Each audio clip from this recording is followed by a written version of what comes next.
하나님 감사합니다. 주신 하루 또 예배로 시작하게 하셔서 너무나 감사합니다. 오늘 주님의 목소리가 들려지게 하시고 그 말씀으로 인도받으며 주님과 함께 승리하는 하루의 삶이 되도록 인도하여 주옵소서. 자격 없는 죄인을 세우셨으니 성령의 지혜와 지식으로 우리 주님의 기쁘신 뜻대로 사용하여 주옵소서. 일하실 주님을 기대하오며 예수님의 이름으로 기도하옵나이다. 아멘. 하나님의 말씀은 사도행전 22장 24절에서 29절입니다. 사도행전 22장 24절에서 29절 말씀입니다. 성경을 찾아서 펼쳐보시길 바랍니다. 사도행전 22장 24절에서 29절 말씀입니다. 함께 합도하여 읽겠습니다. 시작. 천부장이 바울을 영문 안으로 데려가라 명하고 저희가 무슨 일로 그를 대하여 떠드나 알고자 하여 채찍질하며 신문하라 한데 가죽줄로 바울을 매니 바울이 곁에 섰는 백부장더러 이르되 너희가 로마 사람 된 자를 죄도 정치 아니하고 채찍질할 수 있느냐 하니 백부장이 듣고 가서 천부장에게 전하여 가로되 어찌하려 하느뇨 이는 로마 사람이라 하니 천부장이 와서 바울에게 말하되 네가 로마 사람이냐 내게 말하라 가로되 그러하다. 천부장이 대답하되 나는 돈을 많이 들여 이 시민권을 얻어노라.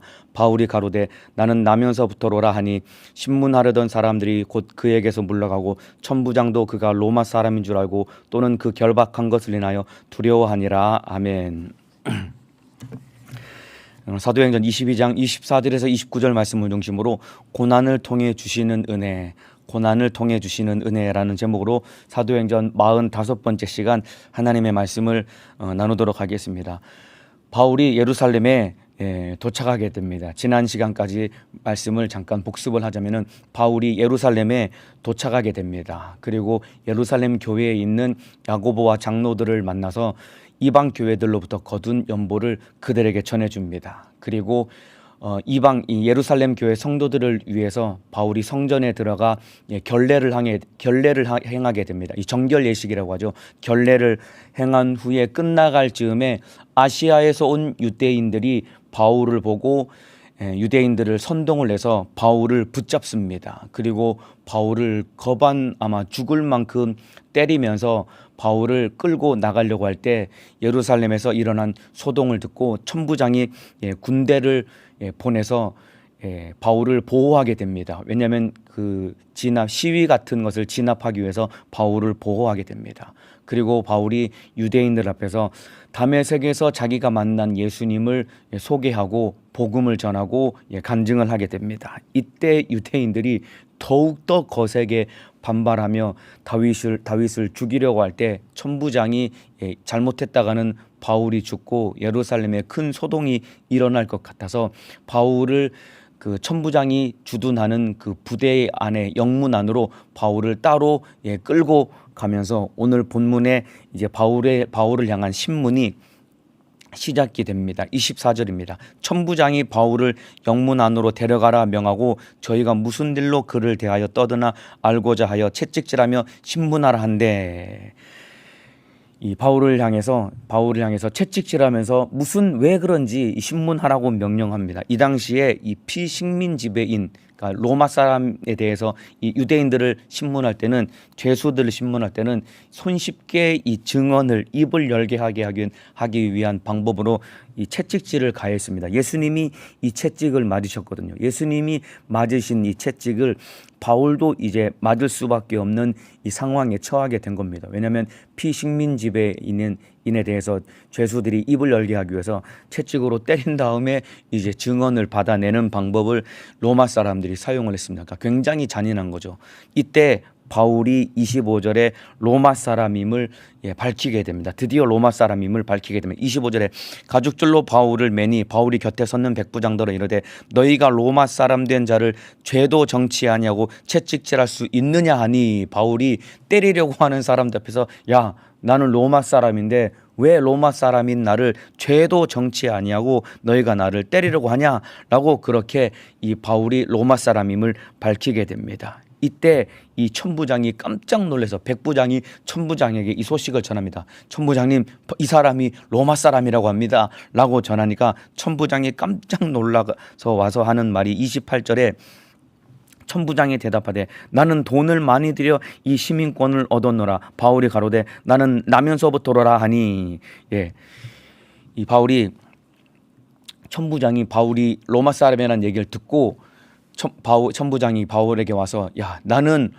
돈을 많이 주고 로마 시민권을 얻었는데 너도 진짜 로마 사람이냐? 라고 물으니까 바울이 야, 나는 태어나면서부터 로마 사람이야 라고 그렇게 대답을 합니다. 어찌 보면은 천부장이 굉장히 이 순박하기도 하고 또 흔한 말로 좀 푼수 같은 사람이 그냥 네가 로마 사람이냐라고 물어보면 될 것을 자기가 굳이 나는 돈을 많이 들여서 이 시민권을 샀다라고 그렇게 자기가 로마 사람이 된 이 이유를 밝힌 다음에 너도 진짜 로마 사람이냐라고 물으니까 바울은 나는 태어나면서부터 로마 사람이다라고 밝히게 됩니다. 이때 천부장이 깜짝 놀라면서 상황이 반전되게 됩니다.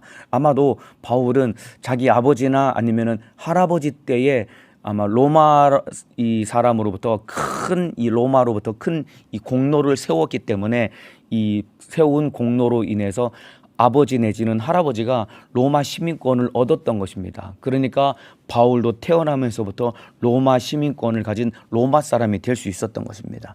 이와 같이 바울이 로마 사람이었기 때문에 로마 사람임을 밝히게 되자 상황이 갑자기 반전이 되게 됩니다. 왜냐하면 자칫하면 이 상태로 바울은 채찍에 맞게 되면은 바울은 거반 죽게 되거든요. 이 채찍을 맞으면은 거의 열의 9명은 죽게 되고 살아 있을지라도 정상적인 생활을 할 수 없을 만큼 이 무서운 매질이 바로 로마 사람들이 피식민 지배인을 신문할 때 때리는 이 채찍입니다. 예수님이 맞으신 이 채찍입니다.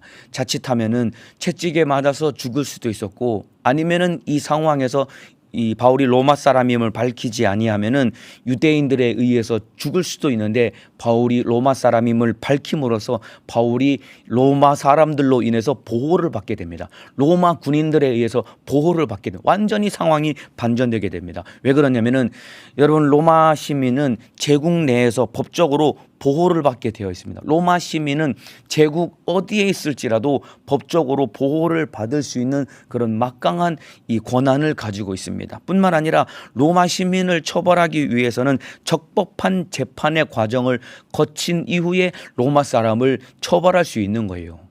아까 말씀드린 것처럼 죄수의 입을 열기 위해서 채찍질하는 것은 피식민 지배인에 한해서 그런 거지 로마 사람은 함부로 이 재판 과정에 거치지 않고서는 때릴 수 없는 것이 로마 사람입니다. 그래서 29절에 보면은 신문하려던 사람이 곧 그에게서 물러가고 천부장도 그가 로마 사람인 줄 알고 또는 그 결박한 것을 인하여 두려워하니라. 여러분 이 적법한 이 재판 과정 없이 로마 사람을 결박하고 때리려고 한 것은 큰 위법이기 때문에 천부장과 로마 군인들이 굉장히 두려웠던 것입니다. 왜냐하면 재판 과정을 거쳐야지만이 처벌할 수 있는데 그러한 모든 과정을 생략하고 바울을 결박하고 때리려고 했으니까 이미 천부장은 큰 잘못을 저질렀기 때문에 굉장히 두려웠던 것입니다. 이만큼 로마 시민은 로마 제국 안에서 엄청난 권한을 갖고 또 보호를 받을 수 있는 큰 의무를 가지고 있는 겁니다. 그러니까 천부장이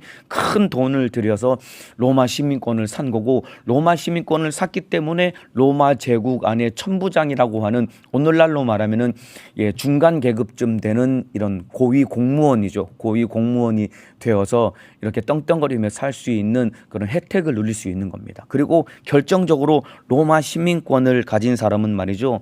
이 가이사에게 상소할 수 있는 권한을 가지고 있습니다. 가이사는 로마 황제입니다. 자기가 정 억울하고 재판 결과가 자기가 억울하다고 하면은 우리나라도 이 지방법원 그리고 고등법원 그리고 1심, 2심, 3심에서 대법원까지 이 판결을 이 상소할 수 있는 것처럼 이 당시 로마 시민은 가이사에게 로마 황제에게 상소할 수 있는 권한이 있었습니다. 그래서 결국 바울이 로마 황제 가이사에게 상소를 하게 되죠. 그리고 그로 인해서 바울이 로마로 갈 수 있는 계기를 얻게 됩니다. 바울이 비록 잡혀서 죄수의 신분이었지만은 바울이 로마 사람이기 때문에 가이사에게 상소를 했고 황제에게 상소했기 때문에 결국은 어쩔 수 없이 이 로마로 갈 수밖에 없는 그런 상황이 전개된 것입니다. 그래서 여러분 바울이 로마 시민권을 가진 것은 바울이 복음 전하는 일과 별로 상관없는 것 같지만은 결국 이 바울이 로마로 갈 수 있는 길을 열기 위해서 바울이 로마 시민권을 가졌던 것이고, 바로 이때를 위해서 바울이 로마 시민권을 가진 것이 사용당하게 된 것입니다. 여러분, 바울이 로마 시민권을 가졌기 때문에 로마의 복음을 전할 수 있는 적임자가 된 것입니다. 물론 바울이 아니더라도 다른 사람을 통해 하나님은 로마의 복음을 전할 수 있었지만은, 하나님이 이 바울을 택하셔서 바울을 사용하신 중요한 이유 중에 하나는 바울을 통해서 로마의 복음을 전하고 로마를 복음화해야 되는데, 이 바울을 그 일에 하나님이 택하신 이유 중에 하나는 바울이 로마 시민권을 가졌기 때문인 것입니다. 하나님은 바울의 가졌던 조건을 통해서 일하시고 바울이 가진 조건을 사용하셨던 것입니다. 여러분, 이런 일은 성경에서 얼마든지 찾아볼 수 있습니다. 구약 성경에 에스더라고 하는 이 인물이 있습니다. 구약 성경 에스더서에 보면은 에스더라고 하는 여인이 등장합니다. 이 여자는 바사 제국의 포로로 끌려갔던 여인입니다. 그런데 이 에스더가 바사 제국의 이 아수에로 왕의 왕후가 되게 됩니다. 예, 하나님의 은혜로 아수에로 왕의 왕후가 되게 됩니다. 그리고 에스더가 바사 제국의 아수에로 왕의 왕후가 되었기 때문에 자칫하면 이스라엘 민족이 하만에 의해서 이스라엘 민족 전체가 멸망당할 뻔한 큰 위기에 처했었는데, 에스더가 아수에로 왕의 왕후였기 때문에 그의 직위를 이용해서 이 이스라엘 민족이 멸망될 위기를 모면하게 되고 이스라엘 민족이 구원을 얻게 됩니다. 왜냐하면 자기가 왕후라는 그 직위를 이용해서 아수에로 왕에게 자기 민족의 어려움을 고해서 결국은 이 문제 가운데 이스라엘 민족이 멸망당할 뻔했는데, 그 멸망에서 구원을 얻게 되는 일에 이 에스더라는 여인이 왕후라고 하는 이 자기의 직위를 사용해서 하나님께 사용당한 좋은 예가 되는 것입니다. 그래서 에스더서 4장 14절에 보면은 네가 왕후의 위를 얻은 것이 이때를 위함이 아닌지 누가 아느냐라고 이 모르드게, 에스더의 사촌 오빠인 모르드게가 에스더를 향해서 그렇게 이야기합니다. 네가 지금 왕후의 위를 얻은 것이 지금 이때 이스라엘 민족을 구원하기 위해서 하나님이 너에게 이 은혜를 주신 것이 아니냐. 그러니까 네가 왕후니까 아수에로 왕에게 들어가서 우리 민족이 망하게 된 것을 고해서 멸절하게 된 우리 민족을 네가 구원하라라고 모르드게가 에스더에게 일러 주었을 때, 결국은 에스더를 통해서 이스라엘 민족이 구원을 얻게 됩니다. 이와 같이 하나님은 각 사람이 가지고 있는 조건들을 통해서도 하나님은 얼마든지 일하실 수 있는 분이십니다. 또 있습니다. 여러분, 요셉이라는 사람이 애굽의 총리가 되게 되죠. 요셉이 애굽의 총리가 되어가지고 막강한 권력을 갖게 되었기 때문에 고대 근동 지역의 극심한 기근 속에 자칫하면 그 야곱의 12아들들이 다 굶어 죽게 되었는데, 요셉이 애굽의 총리이기 때문에 야곱과 12아들 그리고 70명의 식구가 애굽으로 와서 굶어 죽지 않고 그들이 잘 먹고 잘 살면서, 뿐만 아니라 한 가족이 애굽이라는 거대한 나라 안에서 큰 민족으로 번성할 수 있는 큰 하나님의 은혜를 입게 되는데, 바로 누구를 통해서 그렇게 됐냐면 바로 요셉을 통해서, 요셉이 애굽의 총리가 되었기 때문에 한 가문이 한 민족으로 번성하게 되어서 예수님이 오실 길을 예비하는 일에 요셉이 사용당하게 된 겁니다. 그렇기 때문에 여러분, 요셉이 형들의 이 미움을 사서 애굽으로 팔려오게 되고, 그리고 보디발의 집에서 종살이를 하게 되고, 그리고 억울하게 누명을 써서 감옥에 들어가서 감옥살이를 하게 되었지만은, 사실 모든 과정들이 어느 것 하나 버릴 것 없이 하나님의 은혜였고, 그 과정을 통해서 하나님이 요셉을 애굽의 총리로 만들어 주신 것입니다. 그렇기 때문에 여러분, 저와 여러분도 마찬가지입니다. 내게 허락하신 모든 것이 다 주님의 은혜인 것입니다.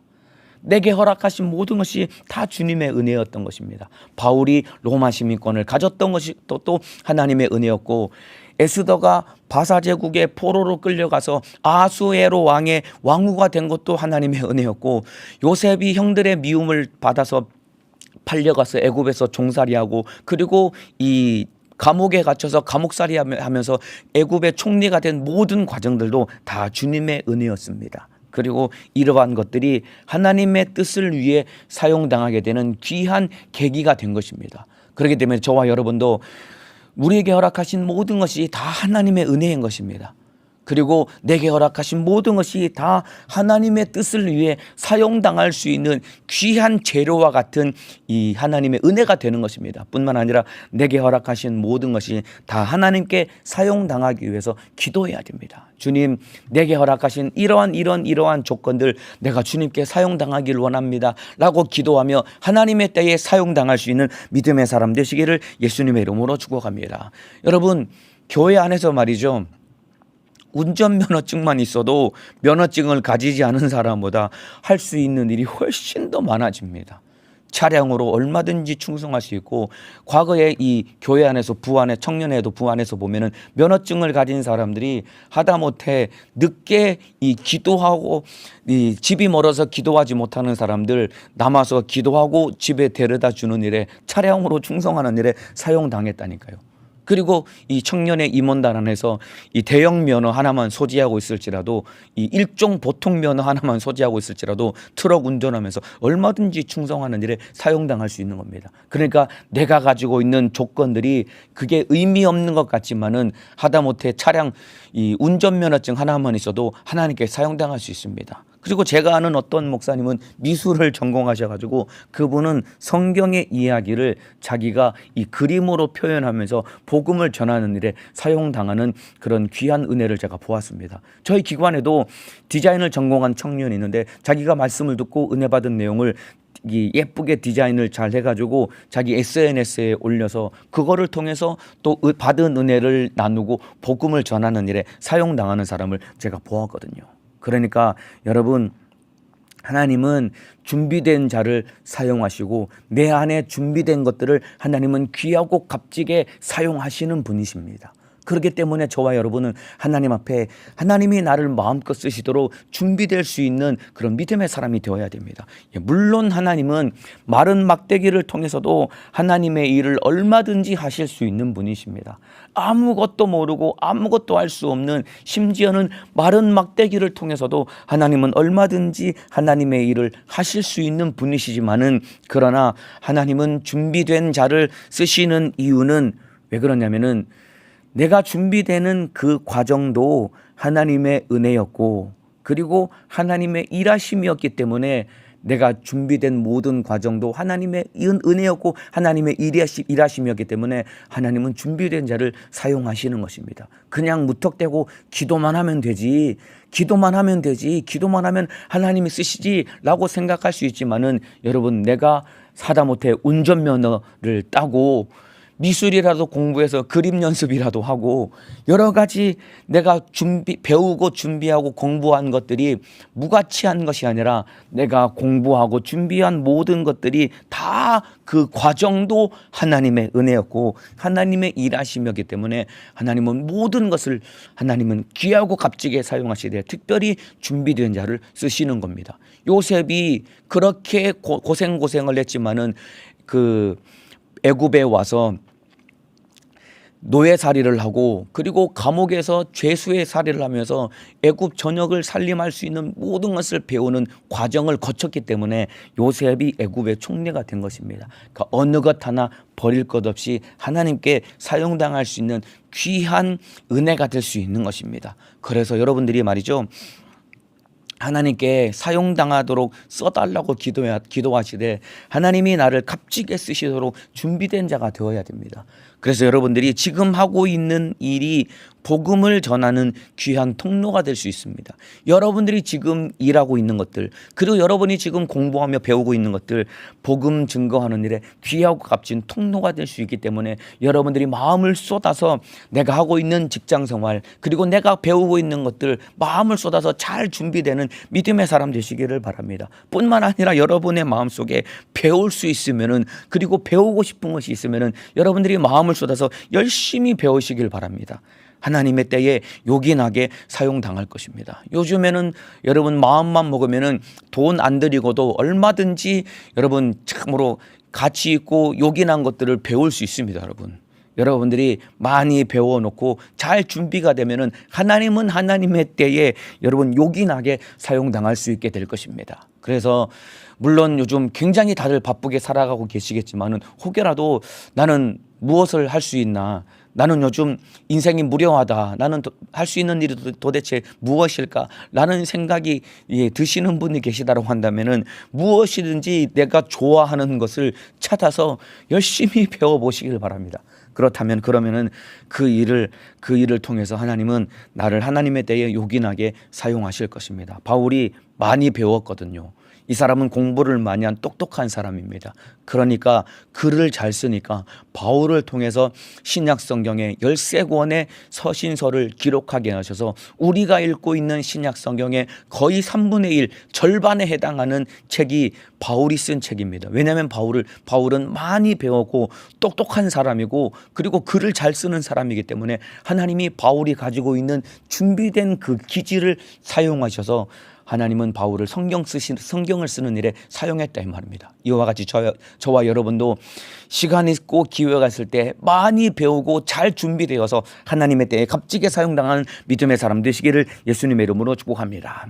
이렇게 천부장이 바울을 가두어 둔 다음에 이튿날 천부장이 사건의 진상을 더 자세히 알아보기 위해서 산헤드린 공회를 소집하게 됩니다. 왜냐하면 사건의 진상을 정확하게 알아보고 잘못했으면 처벌을 해야 되고 아니면 풀어주어야 되기 때문에 이미 예루살렘 안에 큰 소동이 일어났기 때문에 이 일은 그냥 묵과하고 넘어갈 수 없는 지경에 이르는 것입니다. 그래서 산헤드린 공회를 소집하고 바울이 공회 앞에 서서 바울이 변론을 하기를 시작합니다. 여러분, 이 예수님이 십자가 지시기 전에 예수님을 신문했던 사람들이 바로 이 산헤드린 공회 사람들입니다. 그러니까 예수님이 산헤드린 공회 앞에 섰던 것처럼 바울도 산헤드린 공회 앞에 서서 자기를 이 변론하기를 시작합니다. 1절입니다. 바울이 공회를 주목하여 그러되 여러분 형제들아 오늘날까지 내가 범사에 양심을 따라 하나님을 섬겼노라 하거늘. 여러분, 이 말은 놀라운 바울의 진실한 고백입니다. 오늘날까지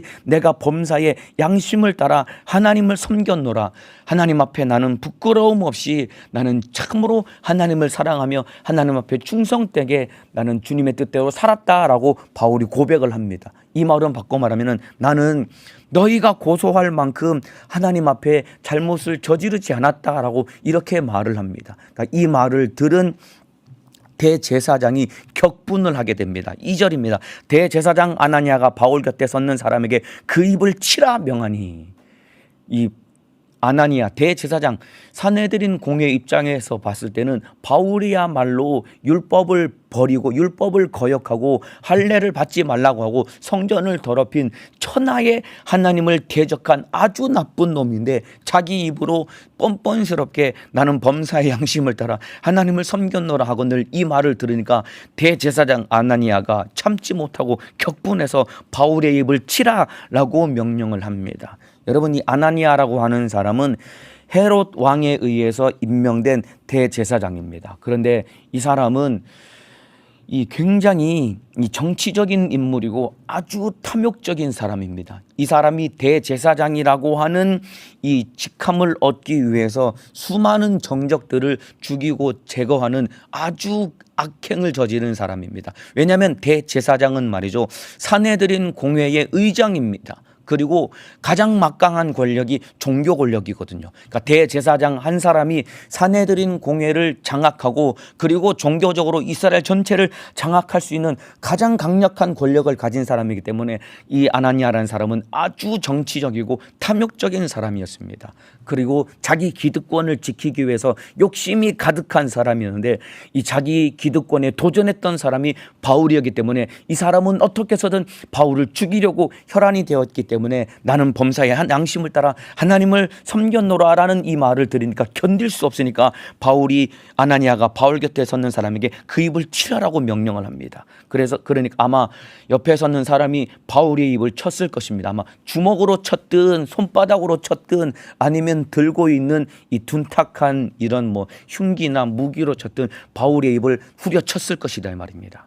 그러니까 바울이 3절에 바울이 가로되 회칠한다며 하나님이 너를 치시리로다. 네가 나를 율법대로 판단한다고 앉아서 율법을 어기고 나를 치라 하느냐. 바울이 오히려 대제사장을 질타하게 됩니다. 회칠한다며 라고 이 아나니아를 질타하고 아나니아를 책망하게 됩니다. 네가 율법대로 판단한다고 앉아서 율법을 어기고 나를 치라 명하느냐라고 바울이 오히려 대제사장을 질타하게 됩니다. 왜 그러냐면은 산헤드린 공회는 말이죠, 이스라엘의 최고의 의결 기구입니다. 71명으로 이루어져 있습니다. 70명의 산헤드린 공회 회원과 함께 딱 한 명 대제사장이 의장이 되어서 77명이 모든 행정과 입법의 권한을 가지고 있는데, 문제는 뭐냐면은 이들이야말로 율법을 준수하고 율법대로 판결하는 자들이기 때문에 가장 공정해야 되고 가장 율법을 준수해야 되는 자들인데 이들이 율법을 범한 것입니다. 왜냐하면은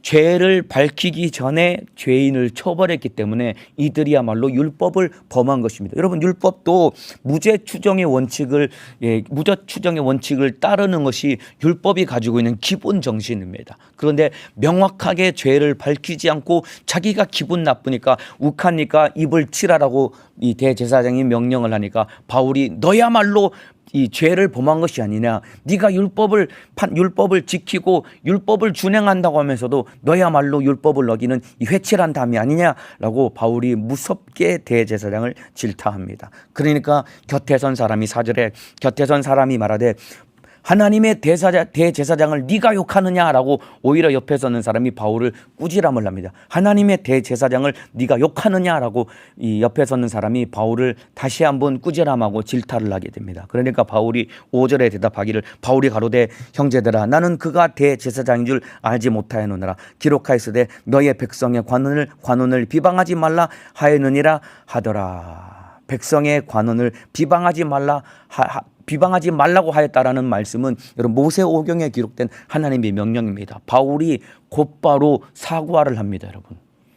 그러니까 바울이 굉장히 믿음의 사람이었던 거예요. 바울이 억울한 상황에서 대제사장이 분명히 잘못했기 때문에 대제사장을 질타하고 책망을 했는데 하나님 말씀 앞에서는 자기가 잘못을 했기 때문에 바울이 곧바로 사과를 합니다. 바울이 가로되 형제들아 나는 그가 대제사장인 줄 알지 못하였느니라. 여러분, 이 말이 비아냥거린 것이 아니라 실제로 바울이 대제사장을 몰라봤던 것이고, 그리고 바울이 진솔하게 사과를 한 것입니다. 너의 백성의 관원을 비방하지 말라고 하나님 말씀에 기록되었기 때문에 내가 잘못했다라고 사과를 한 것입니다. 왜냐하면 바울이 대제사장을 알아보지 못했던 것은 바울은 20년 전에 예루살렘을 떠났기 때문에 그 사이에 대제사장이 교체가 된 겁니다. 여러분, 바울이 사실 말이죠, 바울이 공회원이었습니다. 바울이 산헤드린 공회의 회원 중에 한 명이었습니다. 그러니까 70명 중에 한 명에 속할 만큼 바울도 산헤드린 공회원이었고 막강한 권력을 가졌는데 복음 때문에 변화되어서 복음 증거를 해서 떠났다가 20년 만에 돌아왔기 때문에 바울이 대제사장이 누군지를 몰랐던 것입니다. 그리고 또 일각에서는 이 당시 바울이 이 안질환을 앓고 있었기 때문에 바울이 눈이 좋지 못해서 대제사장을 알아보지 못했다라는 그런 의견도 있습니다. 아무쪼록 바울이 대제사장이 누군지를 몰랐기 때문에 대제사장을 비난했는데 바울이 그 잘못했다라고 사과하고 용서를 구하게 됩니다. 여러분, 이때 상황이 좋지 않은 쪽으로 흘러가려고 가는 이 중에 있었던 것입니다. 이때 여러분, 바울이 기지를 발휘해서 아주 중요한 한마디를 던지게 됩니다. 상황이 굉장히 바울 입장에서 좋지 않은 쪽으로 흘러가고 있었거든요. 이때 바울이 6절에 뭐라고 이야기하냐면은 바울이 그 한 부분은 사두개인이요 한 부분은 바리새인인 줄 알고 공회에서 외쳐 가로되, 바울이 산헤드린 공회원이었으니까 그들의 구성원이 누군지 누구보다 잘 알았다 이 말입니다. 산헤드린 공회를 구성하고 있는 구성원들은 크게 사두개인들이 한 부류였고, 그리고 바리새인들이 또 한 부류였습니다. 근데 이 중에서 더 많은 막강한 이 권력을 가지고 있던 사람들이 누구냐면은 바로 사두개인들이었습니다. 바리새인들은 산헤드린 공회에서 이 소수 인원이었습니다. 그렇기 때문에 그들이 오히려 목소리를 더 내지 못하는 상황이었던 그런 상황 가운데 바울이 뭐라고 외쳤냐면은 6절 계속 읽어드리겠습니다. 여러분 형제들아, 나는 바리새인이요 또 바리새인의 아들이라. 죽은 자의 소망 곧 부활을 인하여 내가 신문을 받노라. 그 말을 한즉 바리새인과 사두개인 사이에 다툼이 생겨 무리가 나누이니 이는 사두개인은 부활도 없고 천사도 없고 영도 없다 하고 바리새인은 다 있다 함이라. 이 산헤드린 공회를 구성하는 사람들이 사두개인과 바리새인 두 부류가 있었는데 이들은 여러분 다른 신학을 가지고 있었던 사람들입니다. 사두개인들은 영도 없고 부활도 없고 천사도 없다라고 주장하는 사람들이었는데 반면에 바리새인들은 부활을 믿었고 그리고 영을 믿었고 그리고 천사를 믿었던 사람들이 바리새인들이었습니다. 이때 이 바울이 나는 바리새인이요 바리새인의 아들인데 내가 부활을 인하여서 죽은 자의 소망 부활을 인해서 신문을 받노라라는 이 말을 딱 던지니까 여러분 놀랍게도 이 산헤드린 공회가 반으로 쫙 갈라져서 분열을 일으키고 자기들끼리 막 싸우게 되는 겁니다. 왜냐하면 바리새인들이 보니까 자기들이 이 옳다라고 주장하는 이 바울이 옳다라고 주장하는 부활을 믿는다라고 하니까 이 바리새인들이 바울 편에 서게 되는 겁니다. 근데 사두개인들은 부활을 믿지 않으니까 바울을 더 죽이려고 하는 겁니다. 그러니까 오히려 바리새인들이 바울의 편에 서서 사두개인들과 싸우게 되는 이런 자중질환이 일어나게 된 겁니다, 여러분.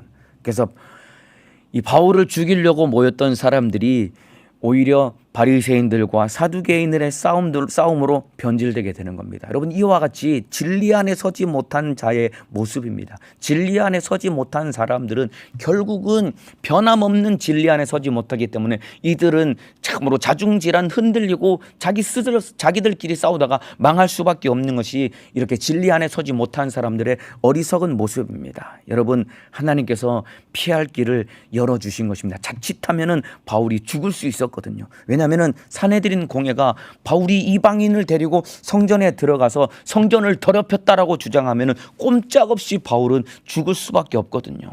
그런데 바울이 이렇게 부활의 문제를 던짐으로 인해서 자중질환이 일어나고 하나님께서 피할 길을 열어주신 것입니다. 여러분 살고 죽는 것은 하나님께 달려있는 것입니다. 하나님은 여러분 어디서든지 우리에게 피할 길을 열어주시는 분이기 때문에 저와 여러분 어디를 가서라도 죽음을 두려워할 필요 없이 살고 죽는 것은 하나님께 달려있기 때문에 하나님만 의지하면 우리는 하나님의 뜻 가운데 살고 죽는 것은 하나님에 달려있기 때문에 하나님의 뜻대로 살아갈 수 있는 것입니다. 여러분 여기까지 보면은 여기까지의 상황을 영적인 눈으로 보면은 말이죠. 보이지 않는 이 악한 마귀 사단 귀신 역사가 여러분 아나니아라고 하는 이 대제사장을 중심으로 한 산헤드린 공회를 통해서 바울을 죽이려고 했습니다. 그리고 바울을 죽여서 로마로 전해져야 될 이 복음 증거를 가로막으려고 그렇게 사단이 괴계를 부렸지만은 그러나 사단의 괴계 속에서도 하나님은 하나님의 뜻은 지체 없이 이루어져 가는 것입니다. 이와 마찬가지입니다. 세상은 보이지 않는 악한 음부의 권세가 세상의 수많은 권력과 세상 사람들과 환경을 통해서 우리를 우겨싸고 하나님의 뜻대로 살지 못하게 만들려고 우리를 넘어뜨리고 잡아뜨리고 우리를 죽이려고 달려들지만은 그 가운데서도 하나님은 하나님의 뜻을 이루어 가시고 우리가 주님의 뜻 안에만 있기만 한다면은 살고 죽는 것은 하나님의 손에 달려있기 때문에 우리 주님이 지켜주시고 우리 주님이 인도해 주시는 것입니다. 그렇기 때문에 저와 여러분이 세상에 나가서 세상 가운데 살아갈 때 두려워할 것이 아니라 우리 주님과 함께 담대하게 이기며 승리하기를 주님의 이름으로 축복합니다. 그리고 하나님은 하나님의 때에 우리에게 적절한 지혜를 주셔서 바울이 기지를 발휘해서 그 상황을 모면한 것과 똑같이 저와 여러분도 극한의 상황 가운데서 하나님이 우리에게 지혜를 주셔서 피할 길을 열어주실 것입니다. 이 하나님을 신뢰하고 믿는 믿음을 가지고 날마다 승리하기를 주님의 이름으로 축복합니다. 자, 그러면서 바울이 자중질환이 일어나면서 자기들끼리 막 싸울 때 오히려 이 바울이 죽게 될까 봐 천부장이 바울을 거기서 건져내서 바울을 영문 안으로 데려와서 다시 지켜주고 보호해 주게 됩니다. 그날 밤에 오늘 예수님께서 다시 한번 바울에게 나타나게 됩니다. 오늘 본문 23장 사도행전 23장 11절입니다. 제가 읽어드리겠습니다. 그날 밤에 주께서 바울 곁에 서서 이르되 담대하라 네가 예루살렘에서 나의 일을 증거한 것 같이 로마에서도 증거하여야 하리라 하시니라. 그날 밤에 예수님이 바울에게 나타나시게 됩니다. 눈에 보이듯이 예수님이 바울에게 나타나시게 됩니다. 그리고 바울을 위로하십니다. 예수님이 바울 곁에 서서 이르시되 담대하라라고 예수님이 말씀하십니다. 바울을 향해서 예수님께서 바울아 안심해라라고 말씀하신 것이 아닙니다. 여러분, 바울을 향해서 담대하라라고 말씀하셨습니다. 왜 그러냐면은 여러분, 바울을 향해서 안심하라라고 말씀하시지 않은 이유는 로마로 이제 네가 예루살렘에서 나의 일을 증거한 것 같이 로마에서도 증거하여야 하리라라고 말씀하신 것은 내가 너를 로마로 보낼 것이야라고 약속하신 것인데, 여러분, 로마로 가는 길을 예수님이 대로와 같이 활짝 열어주겠다라고 약속한 것이 아닙니다. 로마로 가기는 가는데 네가 평탄하게 꽃길을 걸어가듯이 대로를 걸어가듯이 내가 그 길을 열어줄 것이야 라는 그런 의미가 아닙니다. 그랬다면 바울을 향해서 안심해라라고 말씀하셨겠지만은 예수님이 바울을 향해서 담대하라라고 말씀하신 것은 로마로 가는 길에도 네가 예루살렘에서 고난당한 것처럼 로마로 가는 길도 평탄치 않고 극심한 고난이 따를 것이기 때문에 네가 마음을 굳게 먹고 담대해야 돼라고 예수님이 다시 한번 바울의 마음을 이 참으로 다시 한번 가다듬고 바울의 마음의 허리를 동이게 하시려고 바울을 향해서 담대하라고 말씀하고 계시는 것입니다. 이와 마찬가지입니다. 여러분, 저와 여러분도 우리 주님과 함께 신앙생활할 때 담대해야 됩니다. 여러분, 오늘을 살고 있는 우리를 향해서도 우리 주님이 담대하라라고 우리 주님이 말씀하고 있습니다. 왜냐하면 신앙생활은 꽃길을 걸어가는 길이 아니기 때문에 그런 겁니다. 꽃길을 걸어가듯이 신앙생활은 평탄한 길을 걸어가는 것이 아닙니다. 여러분, 비록 가시밭길 같은 험난한 길을 걸어갈지라도 우리 주님이 함께 하시기 때문에 힘들고 어려운 길 속에서도 우리는 주님 손 꼭 붙들고 담대해야 되는 것입니다. 내가 저 길을 갈 수 있을까? 가다가 자빠지는 것은 아닐까? 가다가 실패하는 것은 아닐까?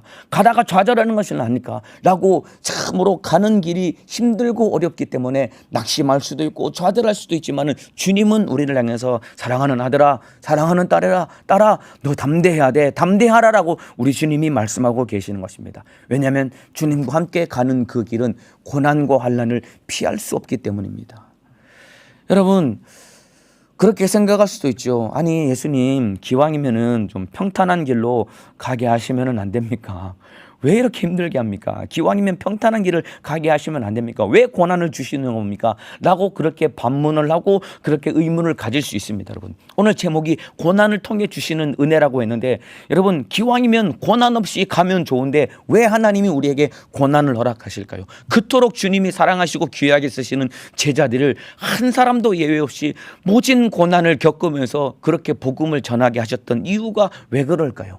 여러분, 왜 그러냐면은 고난과 환난이 있는 이유는 고난을 통해서 우리에게 주시는 큰 은혜가 있기 때문에 그렇습니다. 여러분, 고난이 당하는 그 순간에는 너무나도 힘들고 쓰디쓴 것 같지만은 고난을 통해서 하나님이 우리에게 주시는 은혜가 있기 때문입니다. 왜 그러냐면은 고난을 통해서 하나님이 우리를 낮추시고 고난을 통해서 우리가 오직 하나님만 의지하는 믿음의 사람으로 만들기 위해서 하나님은 우리에게 고난을 허락하시는 겁니다. 왜냐하면 고난이 있어야 우리가 낮아지고 고난이 있어야 오직 하나님만 의지할 수 있기 때문에 우리에게 고난을 허락하시고 그 가운데 은혜를 베풀어 주시는 것입니다.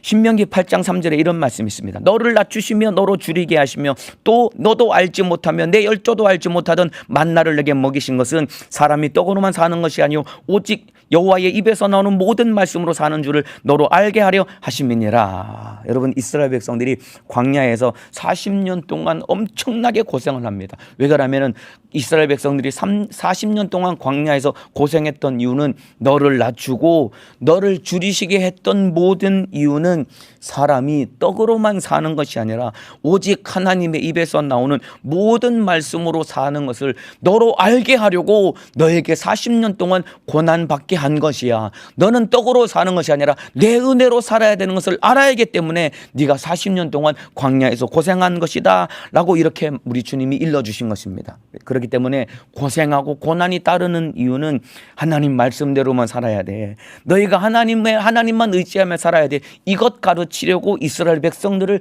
광야에서 40년 동안 고난을 받게 한 것이고, 이와 마찬가지로 우리가 이 땅에 살아갈 때 고난을 피할 수 없고 힘들고 어려운 것은 네가 더 나를 의지해야 돼.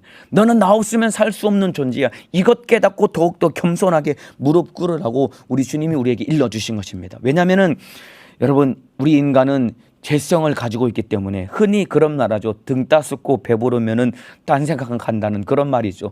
등 따숩고 배부르면은 딴 생각한다는 그런 말이죠. 여러분, 사람이 등이 따뜻하고 배부르면은 죄에 넘어지기 마련입니다. 여러분, 다윗이 언제 타락했는지 아십니까? 다윗이 언제 타락했냐면은 사울 왕에게 쫓겨다니면서 이 사선을 죽을 위기를 넘나드는 그런 상황에서 다윗이 타락한 것이 아닙니다, 여러분.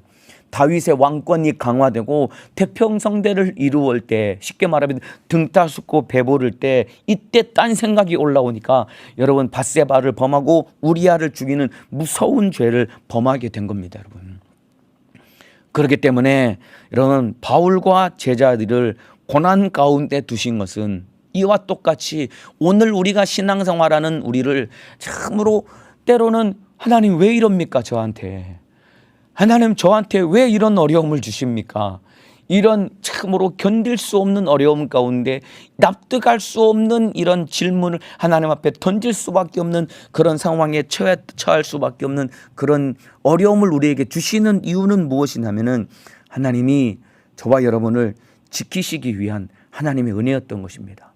고난 가운데 바울을 사용하신 것은 바울이 자칫 교만해서 넘어져서 하나님으로부터 버림당하지 않고 하나님이 바울을 잘 지켜서 사명을 다하는 그날까지 귀하고 값지게 사용당하기를 간절히 바라시는 마음으로 바울을 지켜주시기 위해서 하나님이 바울을 고난 가운데 하나님이 허락하신 것이다, 이 말입니다. 이와 마찬가지입니다. 저와 여러분도 하나님 왜 저에게 이런 어려움을 주십니까? 라는 납득할 수 없는 상황 가운데 이 이유를 답을 얻을 수 없는 의문을 하나님 앞에 던질 만큼 힘든 삶을 살아가는 이유는 고난 가운데 하나님이 우리를 지키시고 보호하시려고 하나님이 우리에게 고난을 허락하신 것입니다. 그래서 고난을 통해 주시는 은혜는 고난이 하나님이 우리를 지켜주시는 은혜고, 고난당할 때 우리가 주님 앞에 더욱더 나갈 수 있는 것입니다. 시편 50편 15절에 이런 말씀이 있습니다. 환난 날에 나를 부르라. 내가 너를 건지리니 네가 나를 영화롭게 하리라 라는 말씀이 있습니다. 환난을 당했을 때 하나님을 의지하라는 겁니다. 그러면은 하나님을 영화롭게 한다라는 것입니다. 여러분, 하나님께 영광을 올려드리고 하나님을 영화롭게 하는 방법이 무엇이냐면은 내가 고난을 당하고 내가 어려움을 당할 때, 그때 너무나도 힘들고 어려우니까 누구에게도 도와달라고 할 수 없고 누구도 나를 도와줄 수 없으니까 하나님을 의지할 수밖에 없는 것 아닙니까? 그때 하나님을 의지할 때, 고난 속에 하나님을 의지할 때 하나님이 나를 통해 영광 받으신다라는 겁니다, 여러분.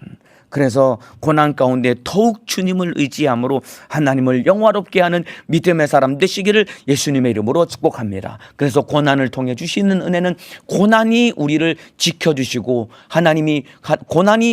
수많은 타락 가운데 우리를 붙들어 주시는 하나님의 은혜고, 또한 고난 가운데 하나님 도와주세요라고 하나님을 찾고 하나님을 의지할 때 그것이 하나님께 영광 올려드리는 삶이기 때문에 고난을 통해 주시는 수많은 풍성한 은혜를 날마다 누리며 하나님과 함께 날마다 승리하기를 주님의 이름으로 축복합니다. 기도하겠습니다. 아픈 사람은 아픈 곳에, 문제가 있는 사람은 가슴에 손을 얹겠습니다.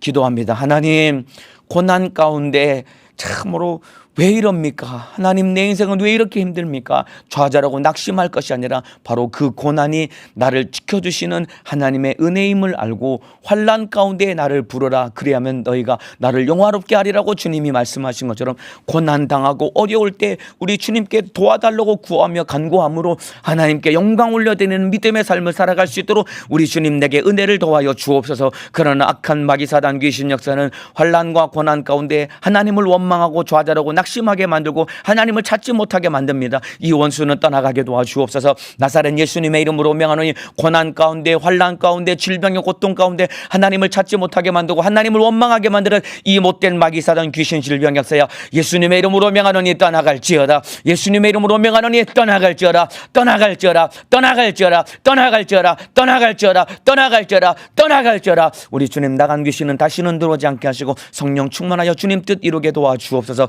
우리 성도들 한 사람도 코로나 바이러스에 감염되지 않게 하시고 영육간의 강건함으로 지켜주시고 또한 주의 사자도 주님 심정 구리형 혈정 영육간의 강건함으로 사용하여 주옵소서. 두 손 높이 들고 주여 삼창하고 기도하시겠습니다. 주여 주여 주여.